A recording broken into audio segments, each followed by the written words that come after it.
In the heart of Brooklyn, New York, a group of children are being given an opportunity to participate in what is perhaps the most common experience known to every growing child, attending school.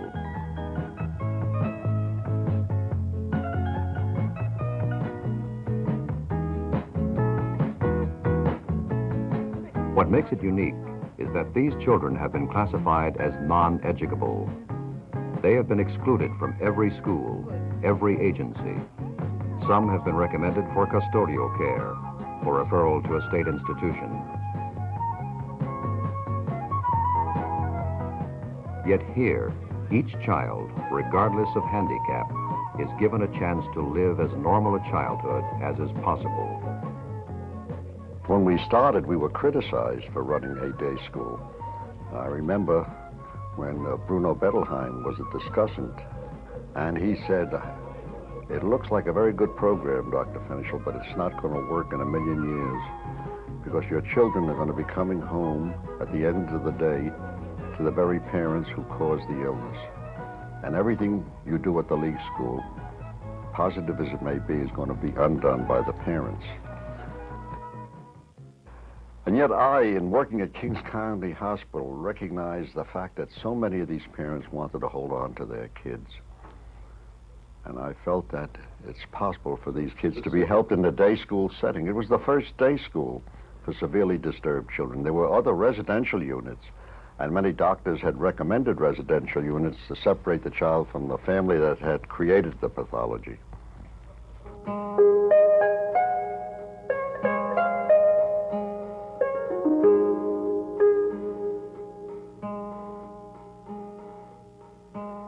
When we first started the school, we thought we knew the kind of kids we were getting because we read all the textbooks about the schizophrenic child, the autistic child, the symbiotic child, and there were specific characteristics that were supposed to be typical of these kids. It didn't take us too long before we began to recognize that these labels were really meaningless, and that no two of these kids were alike.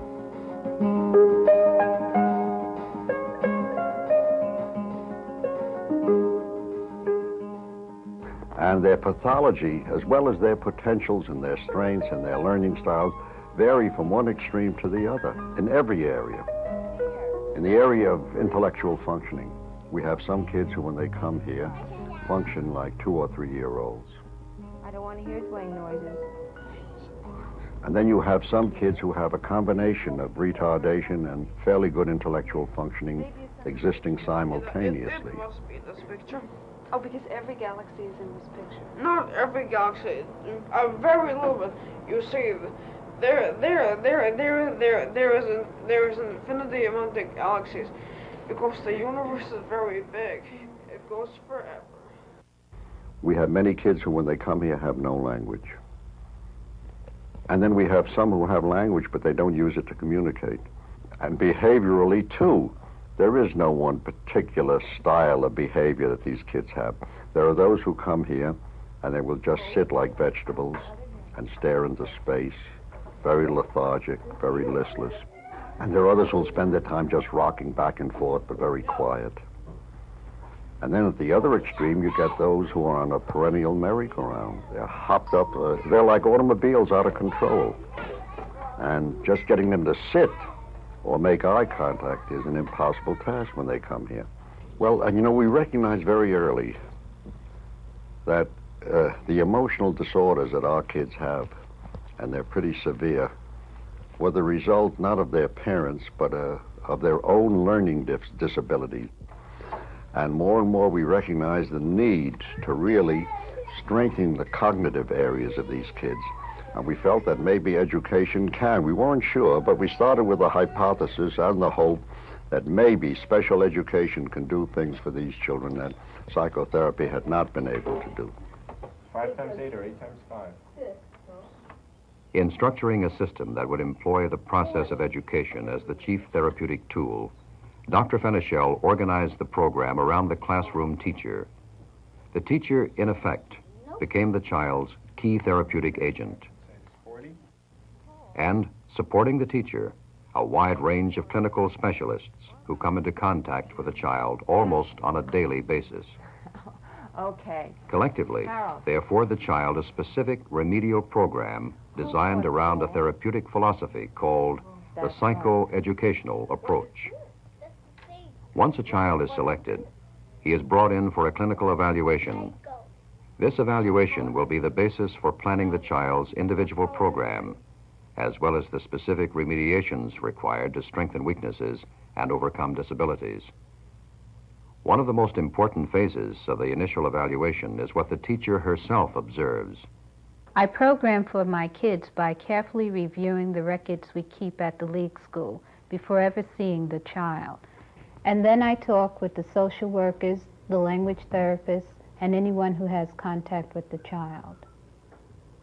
I know for a fact that there are many institutions where a teacher isn't allowed to look at clinical records, even though she's working with the kids regularly, because the feeling is that she's not a clinician, and she wouldn't understand, and it may be dangerous to give her this information. Now, we don't have that feeling for a teacher. We feel, and we don't just give lip service to it, that the teacher is the chief therapeutic agent. Then on the first day of school, each child comes in for 1 hour, and that 1 hour is spent exploring some of the things the child can do.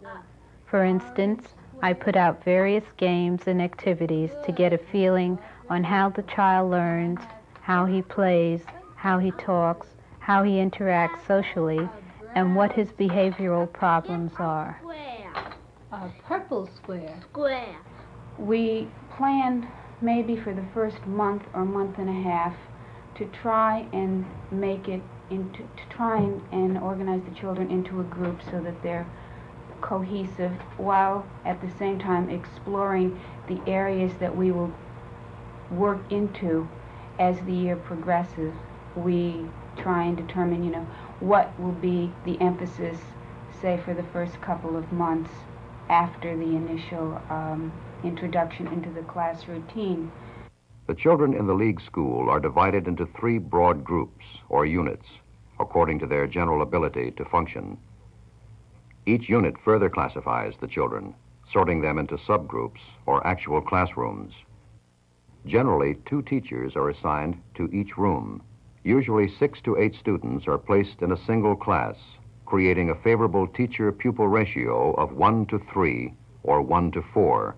Each unit is administered by an educational supervisor, herself a teacher. She is responsible for the overall functioning of her unit, including placement of teachers, grouping and matching of children, and the continual moving of children from one developmental stage to the next. Administratively, the educational supervisors are responsible to the director of league school. Most problems not directly involving educational principles are handled by the assistant director.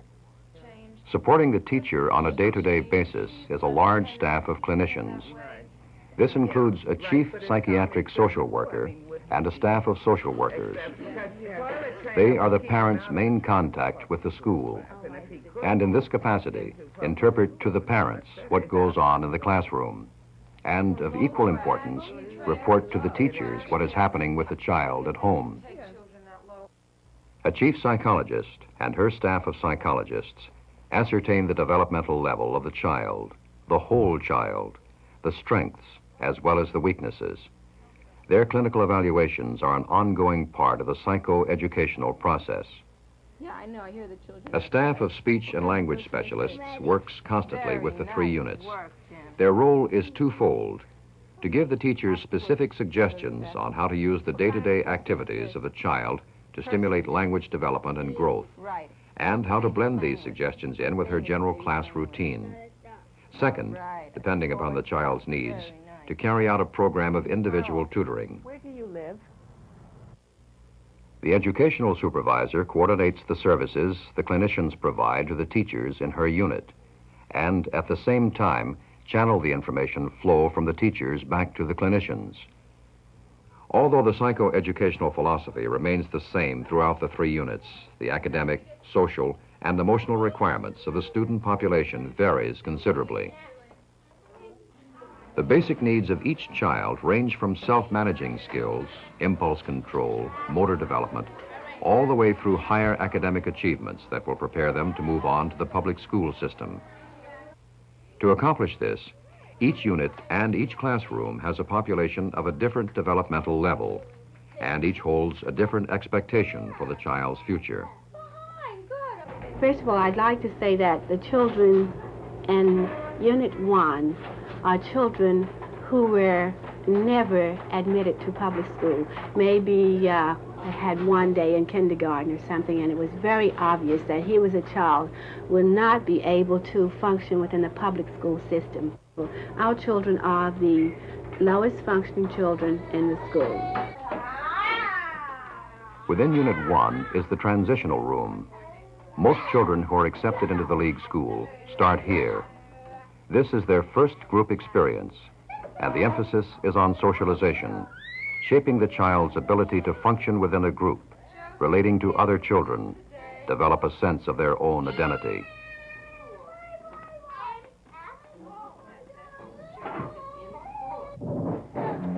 Our emphasis is on socialization and trying to make the children aware of themselves and aware of each other. And we do a lot of sensory motor activities because the children are children who as such have not moved around a lot and they're not aware of their bodies, and so we do a lot of work in this area. Now.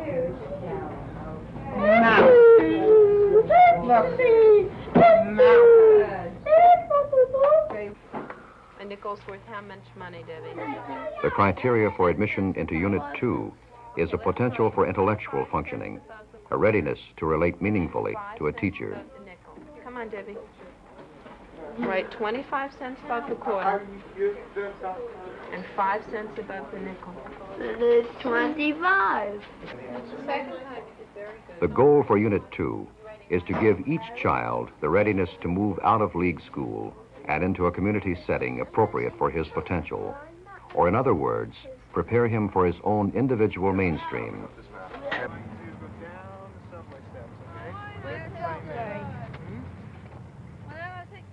Unit 2 curriculum fosters mobility, traveling, a sense of the outside world. They learn public transportation systems, how to shop at community stores, how to make phone calls from a public booth. In short, how to be self-sufficient. Okay, Alan's hand was first. Alan? 1. Unit 3, as in all other units, possesses a character, a tone, all its own. It is the only unit in which departmentalization is structured into the curriculum: English, math, civics, sciences, and social studies.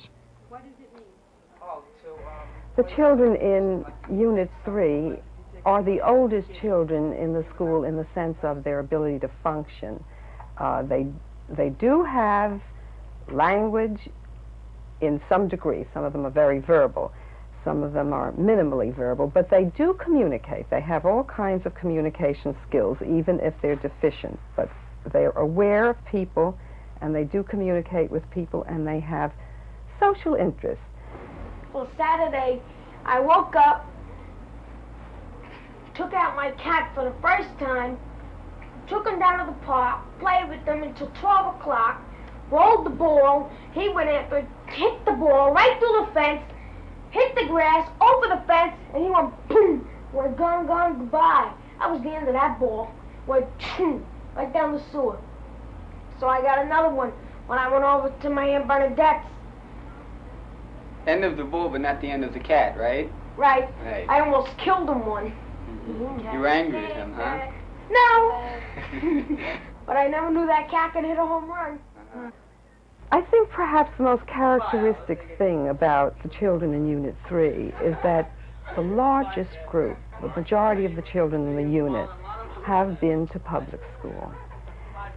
They were known to agencies, many of them, before they came to the League school. They were failing in the school situation, and they were failing in the home situation. The schools found them incorrigible. If they're in a double bind and we're in a double bind, we say to them, come to us, you know, we want you. We're not like the other schools. We want you. We'll help you. We'll nourish you psychologically. We'll nourish you emotionally. We'll support you. And we find many of our kids are saying, we don't want your help. We don't want to be in this school. Being this school is an everyday reminder of our misery and our deficit and our difference. Thumb. That's it. It's got a brush back. It's not a pick. That's it. Keep it going now. Keep the rhythm. Stay with the same chord this minute. Boom. That's it. Continuous communication among clinicians, educational supervisors, and teachers is vital. Supplementing the more formal conferences are a seemingly never-ending series of spontaneous exchanges. That I was trying to describe to you. I know. That we see a great deal in the classroom, and this was a major concern of mine. Jean noticed a lot of tongue biting and cheek biting during the math lesson, and she looked inside his mouth, and there was lots of indication of his having chewed on the insides of his cheek. Sort of nervous activity. We'll have to check with our previous information on him to see whether this is typical or whether this is developing. And doing what we're thinking is not necessarily okay. What was her response to the division between reality and... Well, initially... The professional relationships among the League School clinicians differs markedly from those normally experienced by their colleagues serving the community. Now, at League School, you see the children every day and you see the teachers, and what you write down in your report has to make sense because people will read it and they'll question you. And so your job doesn't end with seeing the child and writing a report. The job continues on in an ongoing way. Another point, Mary, the difficulties and rewards of working here. The difficulties are greatly connected to exactly what you've said, that you have very close and intimate contact with the children and the teachers, and should your judgment be less than infallible, which it can be, why then it smacks you right in the face maybe a year or two later, and you find out that you were in error in your prediction or in your suggestion. We, as staff, kind of move together and interchange our positions. It's not unusual for an educational supervisor to meet with a mother and discuss some of the things that are happening in the classroom in a social work way, or for me to meet with a teacher and discuss with the teacher some of the things that I have seen at home in an educational supervisory way. I think the way that this can be done is because we all have respect for each other's areas of skill and information, and we share it and exchange it. I think it's important for a teacher not to conceive of herself as a miracle worker, but to recognize that in working with children like ours, any success that's going to take place isn't going to be instant. It's not going to be immediate, and that progress is going to be very, very slow. They have to have the patience to recognize this, and they also have to be familiar and not be threatened by failure. They're going to have their failures as well as their successes. The mother was told that this child would never be functional, that she'd be a vegetable, and that she should never think of anything except institutionalization. And the child's mother could not accept this and pursued other remedies. Periodically, all the clinicians and teachers who are involved with a child meet as a part of the ongoing psychoeducational assessment. They pool their observations, consider new short-term goals, perhaps reevaluate their initial assessment. Is she really changing? Does anybody have any feeling, someone who's known her over a period of time? Oh, I feel like she's changing very definitely. She has experienced something that has truly delighted her or truly surprised her, and there's been a look on her face that is so genuine and so real that you know that she's really experiencing strong feelings inside of her. And I had never seen anything like that last year. But we do recognize that this is far from being a precise science, that you can't really isolate the disabilities as well as we'd like to think you can, and that often we have to scrap much of what we put down as part of an assessment. That's why I've always stressed the fact that a psychoeducational assessment is an ongoing thing. You could have the most wonderful and most gifted and most highly trained psychiatrists, psychologists, neurologists, language therapists make an evaluation on a child. They're not coming up with all the answers. When he's picked What on I us, want to know is when a bunch of kids gang up on your child, really unmercifully, like the other day they wrecked his bike on him. But luckily my husband was able to fix it. What are you supposed to do? Are you supposed to run out like a nut and scream at all the kids? Or what? We don't know how to handle it. There was one kid that was abusing Mark, that was making fun of him. And you know what the ironic part of this? He has a brother that has a problem also. Cerebral palsy. It's always the way. Here is the child that has a brother with a problem. Wouldn't you think that he'd be a little more sympathetic? Parents meet in small groups regularly. Shepherded by the social worker, they discover that their problems are not unique, nor do they stand alone in facing their dilemmas and heartbreaks. He said to Stuart, my brother isn't as bad. Your brother's worse than my brother. You either prepare him or else forget it.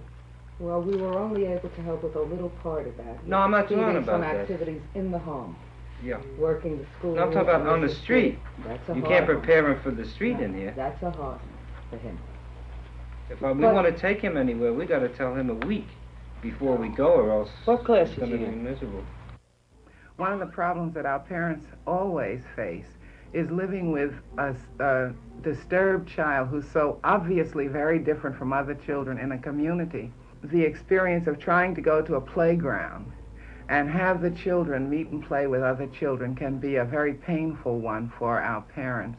And sometimes we've even had a situation in which a parent and a teacher will take a child for his first bus ride, and the teacher and parent somehow share together the looks that other people riding the bus will give the child. That affects everything. The kids are, the kids are out in groves, and you can see, in the spring you can see how children have grown that you haven't seen all year round. And my son has grown along with the rest, but mentally he hasn't, He still has a functional difficulty in the neighborhood. And the younger kids, 4 years old, Sunday there was an incident with 4-year-olds, can goof on him, What do you mean, goof?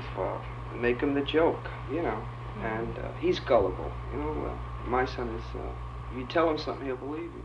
The greater tragedy lies with the families still on the waiting list. There is always a greater demand for services than there is classroom space. Well, I certainly wouldn't want to expand this place beyond where we've gone already, because I do think we'd fall into the trap of so many of these institutions that have become so large that they lose the human touch, where very few people know what's happening all through the building. And I'd rather see many smaller settings along these lines than to expand this place and have 2 or 3 large settings. Absolutely. I feel very strongly about the need for small places where everyone knows everyone else in the school. However, there's certainly a need for expansion of services, for a whole network of services to take care of some of our children who we keep here because there are no available facilities in the community for them. We're always available to you if you want to call us in between, because we know it's hard to wait. The League School does offer a measure of help to those families still on the waiting list, and its provisions are explained by the social worker when the parent first applies. We do offer you another program for a very young child that's primarily geared to helping you understand what his problem is and working with him at home. That's a program at which the parent would bring the child to our school once a week for an hour a week. The home training program has its own staff of teachers who demonstrate for 1 hour a week training and educational techniques, including behavior modification and self-managing skills, which the parent can easily incorporate into the family routine at home. In all its programs, its units, its individual classrooms, League School has one main thrust: to prepare each child to enter that particular mainstream that represents his maximum potential. We'd like to get them all into regular classes, but we know this is pretty unrealistic. We do get some who go on to regular classes in the public schools and then move on to elementary, junior high, high school, and some have even gone on to college. But we also have many children who go from here to special classes in the public schools. The classes for the brain injured, classes for the retarded, the trainable, or the educable. And we make it our business to see to it that if a child is going to be institutionalized, he's going to be at least self-managing. He's going to be able to dress himself, toilet himself, feed himself. And this may be all that we can do with another child. But this may be as great an achievement for this particular child as getting another child into college. This has been a brief introductory look at one highly successful approach towards helping handicapped children realize their maximum potential. The program's central philosophy is to make the classroom teacher the primary therapeutic agent, and, through the teacher, give the child an educational prescription, a unique blending of specific remediations prescribed by specialists who have diagnosed the child and who continue to observe and reevaluate their findings. The emphasis, always, is upon creating as normal a childhood experience as possible, to minimize the child's impression that he is somehow not like others, to give him the mobility, the familiarity with the outside world, and the skills needed to function as normally as possible to the fullest extent of his abilities.